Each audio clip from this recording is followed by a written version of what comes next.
Hey guys, it's Sarah. My first post on Steemit generated over $545. Here's why.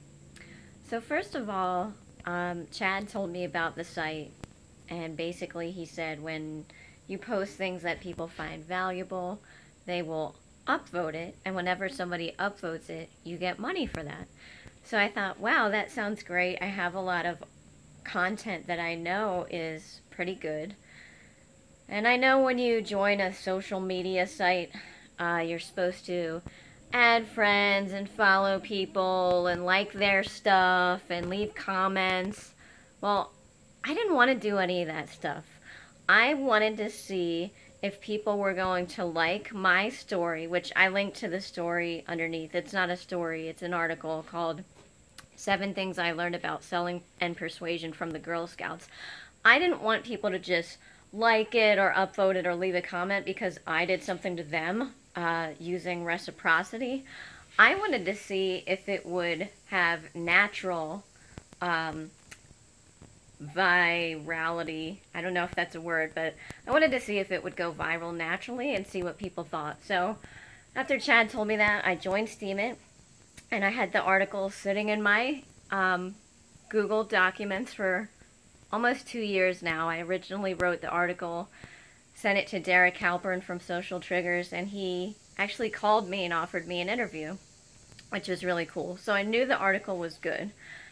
It wasn't, in my opinion, my best article. I had some doubts about it, but I knew it was pretty good. So I posted it, and then we went out to dinner, and, you know, I was hanging out with friends and having fun, but Chad was checking Steemit every now and then for me, and he was like, oh my god, your article got 30 cents, like, after a couple of minutes, and I was like, woohoo! So, I mean, I wasn't attached to the idea of, you know, making a ton of money off Steemit or anything. I just wanted to check it out, and see what it was all about. By the end of the night, Chad was like, you're not gonna believe this. You're up to over $600. So Steemit is a cryptocurrency, and it fluctuates. Just like the regular dollar, and just like Bitcoin fluctuates. But anyway, the next day the grand total was $545 and some change. So that's the background story. Here's why it went. Here's why people paid for it. Here's a little presentation I made to show you. All right, this is my presentation. Here's why a post by a total noob made $545.75 without proper formatting, without followers, and without experience on the platform.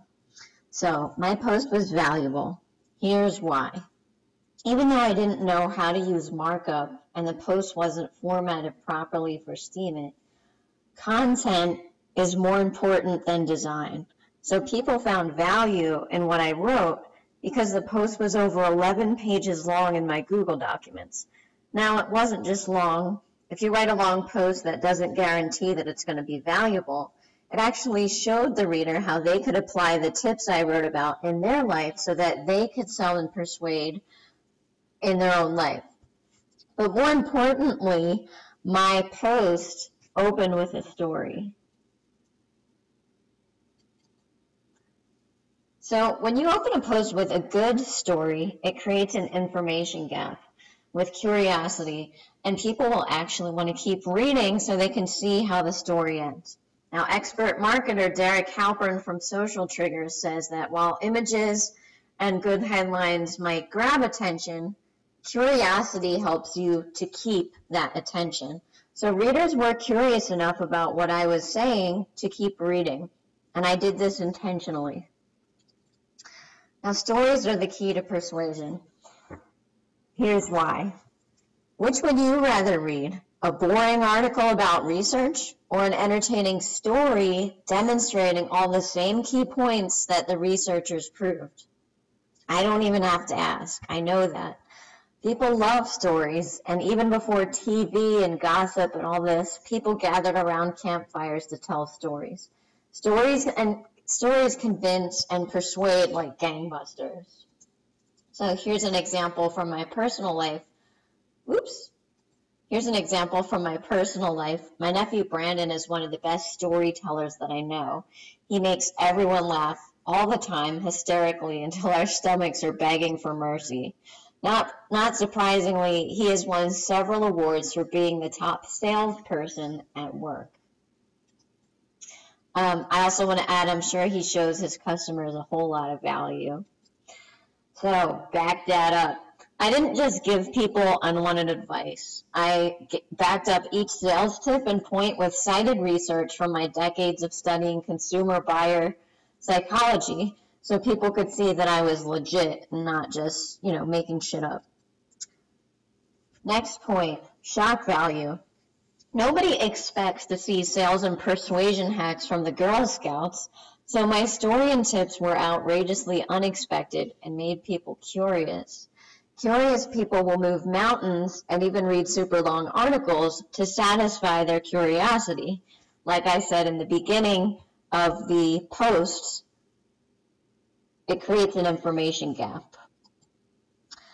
So my next point is emotional contagion.